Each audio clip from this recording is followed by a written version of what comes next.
ពីខ្ញុំនៅទូចមិនដឹងថាទុកជាអ្វីមិនដឹងថាជីវិតត្រូវប្រឹងយ៉ាងណាខ្លះទេ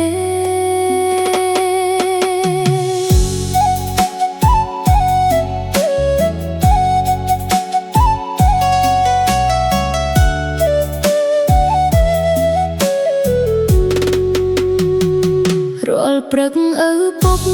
ចេញពីផ្ទះទាំងមេឃងងឹតរាល់ព្រឹកម៉ែភ្ញាក់មុនរងាវទៀតខ្ញុំគេងលក់ស្រួលក្រោមដំបូលផ្ទះចាស់មិនដែលដឹងទេថាពួកគាត់នឿយហត់ប៉ុណ្ណាស្នាមញើសលើថ្ងា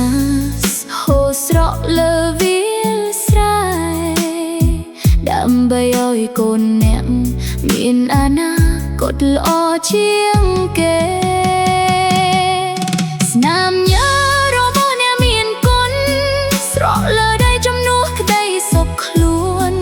ស្នាមញើសរបស់អ្នកមានគុណសាងផ្លូវឲ្យកូនដើរទៅមុខ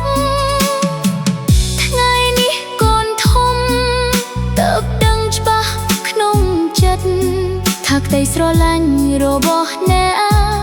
ធំជាងមេនឹងផែនដី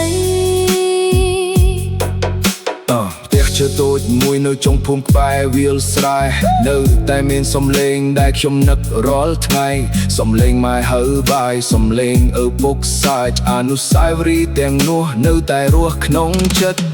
ពេលនេះខ្ញុំឆ្ងាយពីផ្ទះកំណើតឆ្ងាយពីដៃម៉ែឆ្ងាយពីស្នាមជើងឪ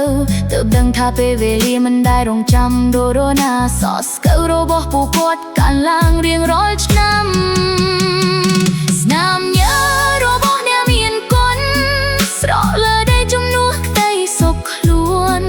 ស្នាមញើសរបស់អ្នកមានគុណសាងផ្លូវឲ្យកូនដើរទៅមុខថ្ងៃនេះកូនធំទើបដឹងច្បាស់ក្នុងចិត្តថាក្តីស្រឡាញ់របស់អ្នកធំជាងមេនឹងផែនដីបើអាចធ្វើក្រោយខ្ញុំចង់ត្រឡប់ទៅថ្ងៃនោះថ្ងៃដែលគ្រួសារយើងអង្គុយជុំគ្នាក្រោមផ្ទះថ្ងៃដែលឪពុកនៅរឹងមាំថ្ងៃដែលម្ដាយនៅក្មេងជាងនេះព្រោះថ្ងៃនេះអ្វីដែលខ្ញុំនឹកបំផុតមិនមែនលុយមិនមែនកិត្តិយសោះតែគឺស្នាមញើសរបស់អ្នកមានគុណស្នាមញើសរបស់អ្នកមានគុណស្រក់លើដៃជំនួសក្តីសុខខ្លួន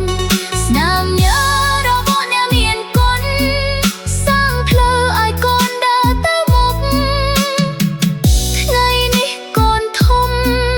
ទើបដឹងច្បាស់ក្នុងចិត្តថាក្តីស្រឡាញ់របស់អ្នកធំជាងមេនឹងផែនដីស្នាមញើសរបស់អ្នកមានគុណខ្ញុំនឹងចងចាំជារៀងរហូតស្នាមញើសរបស់អ្នកមានគុណគឺជាផ្លូវជីវិតរបស់កូន